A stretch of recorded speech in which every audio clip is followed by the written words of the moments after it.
kabajamtoota daawwattoota sagalee kitaabaa har'a asoosama gabaabaa Odaa Jala jedhu wajjin gara keessanitti deebinee jirra. Kitaaba Odaa Jala jedhurraa kan fudhatamedha. Barreessaan kitaabichaa Tasfaayee Ayyalaa fi Iddoosaa Kabbadaa. Seenessaan sagalee Fu'aad Awwal. Odaa Jala taa'ee tan jira. Odaa Jala. Odaa guddaa seenaa fi umrii guddaa qabu jala kan abbootiin gadaa kaleessaa wal waamanii gaaddisa araddaa jala taa'anii seera tuman.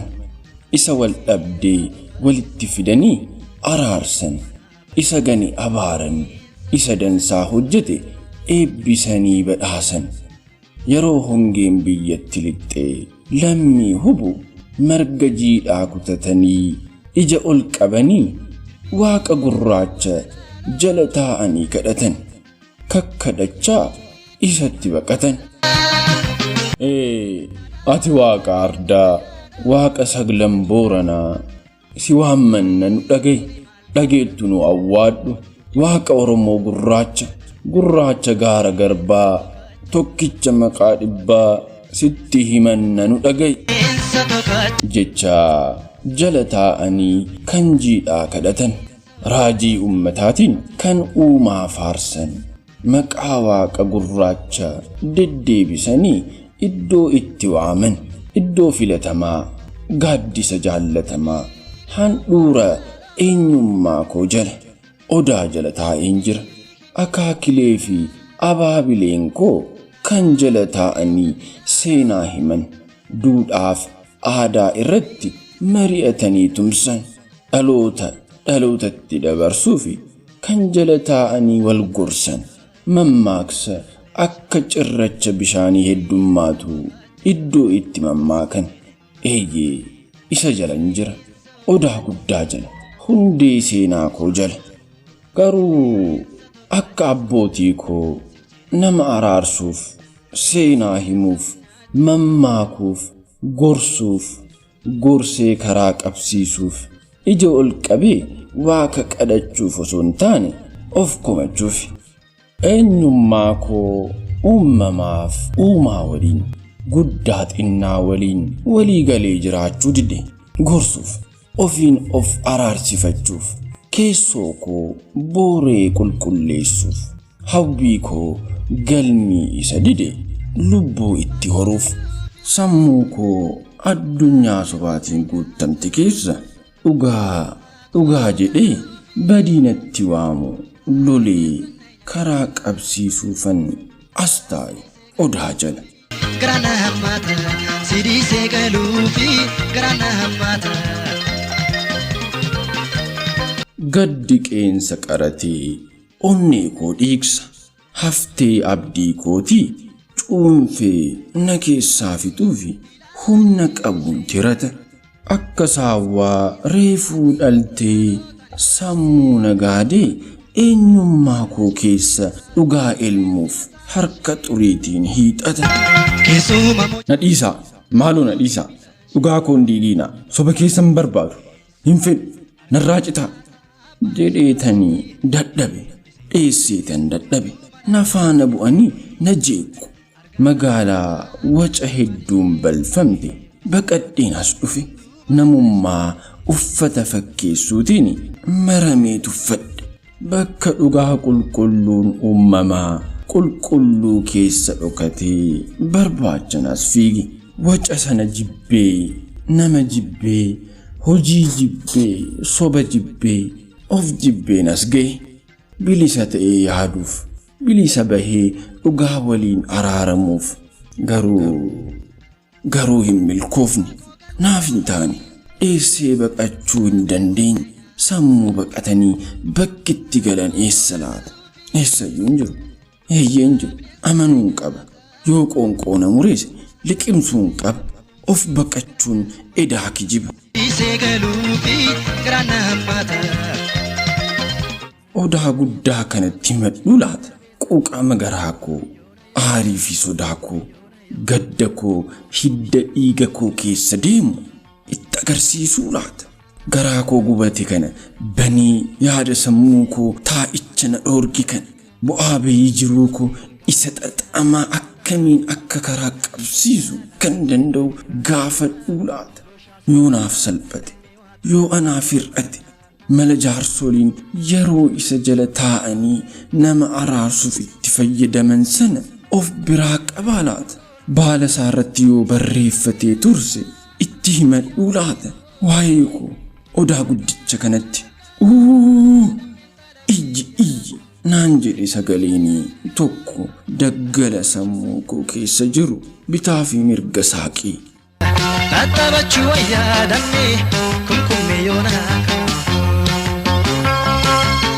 Ija koo lamaan achi fagoo samii duumessaa'ee natti mul'atutti ergeeni yaadaan akka bubbee obomboleetti saaffisaan balali'e qaba didee ofirraa bade. Kaleessi koo dhufee akka bullukkoo jaarsa guddaa natti marame nan uffadhe. Yaadaan duubatti imalee of barbaachan sokke. Kaleessi koo samii fuuldura koo mul'atu irratti qalama duumessaayitiin barreeffamee waan jiru natti fakkaate. Garuun dubbifamu ture. Yemmuu sirbaadhuunu akka aadaa biyyaa dambe yemmuu ol faceefnu. Maal yaa ilma ko yaadaan fagaattee qofaa haasoftamu sagalee nama guddaa tokkotu duubaa natti dhaga'ame. Akka weeraruu ta'een of duubatti mil'adhe.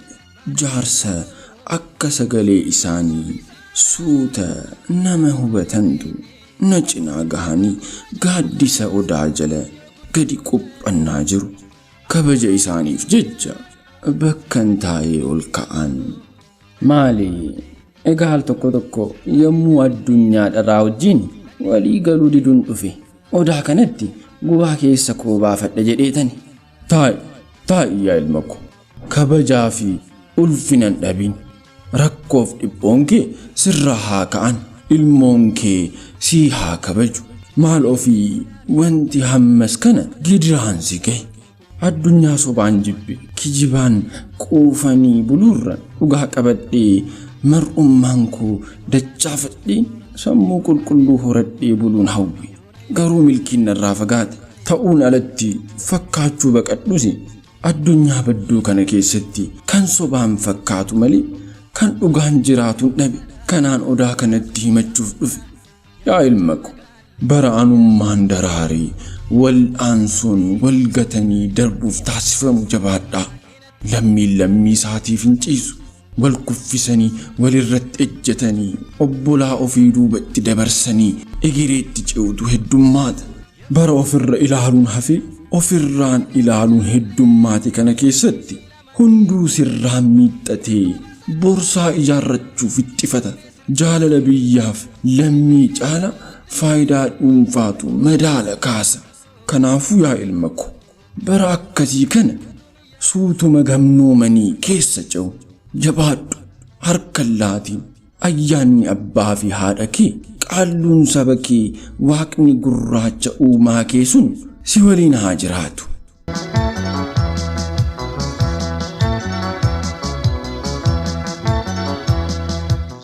Gama ilaalaa fagoo samii qulqulluu duuba waan akka araddaa uumaa arganii ijoollee isaanii dhiphisanii yaadaan qaariyanii natti dubbatan nanne kanichitii keessoo kootii arganii dubbisan natti fakkaate.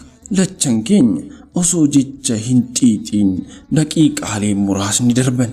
Ammas akkuma silaa maanguddoon mirga koon jiranii ijoollee isaanii walitti dhiphisanii yaadaan fagaatanii gaara waaqa ilaalaa jiru.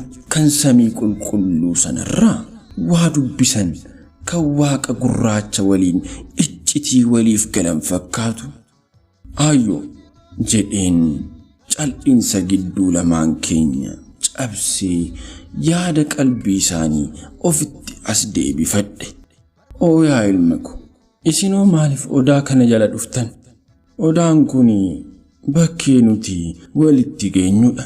Galma itti seera tumannudha. araddaa itti wal araarfannuu fi wal gorfannudha. Odaan kunii fi mana murtii kan balleesse itti adabnee kan miidhame itti kiisnudha. Akkuma argitu kana odaan kun cinaa karaa jira. Kanaafuu karaa deemaa gabaas ta'e imala dheeraa deemuu fi bakka aara galfii buusaa gaaddisaati. Burqituu gajjallaa sanaan dheebuu gubaa keessoo isaatii jiifatee gaaddisa odaa kanaanis mogolee isaa aara galfachiisa. Har'as tajaajiluma kanaa fi ooluuf jira. Gosa waldide lama jalatti araarsuuf beellama qabna. An dursee qaqqabeeni malee jaarsoliin biyyaa kanneenis duubaan dhufaatti jiru. Maarree odaan saba kanaaf waa mara kana ta'ee tajaajilu anaaf mala akkamitti dhaba? Taa'ee adeemsa araarsa taasifamu osoon hordofee gammachuu koo ture. Garuu heeyyaman arganne. Kan wal dhabeef araara, kan araara yaadeefis milkii hawween jilba maanguddoo na jabeessanii daddabalee dhungadheeni bakkan dhufeetti deebi'uuf ka'e. Yammuun fulduratti tarkaanfadhu eebbi maanguddoo duuba yoo na hordofu deddeebi'ee gurra na bu'e. Kabajamtoota daawwattoota Sagalee Kitaabaa asoosama gabaabaa Odaa Jala jedhu kutaa tokkoffaa asuma irratti xumura. Kutaa lammaffaatiin sagantaa itti aanutti isiniif dhiyeessina. Amma xumura qophii keenyaa waan nu wajjin turtaniif galatoomaa. Isin jaalannaa. Horaa bulaa.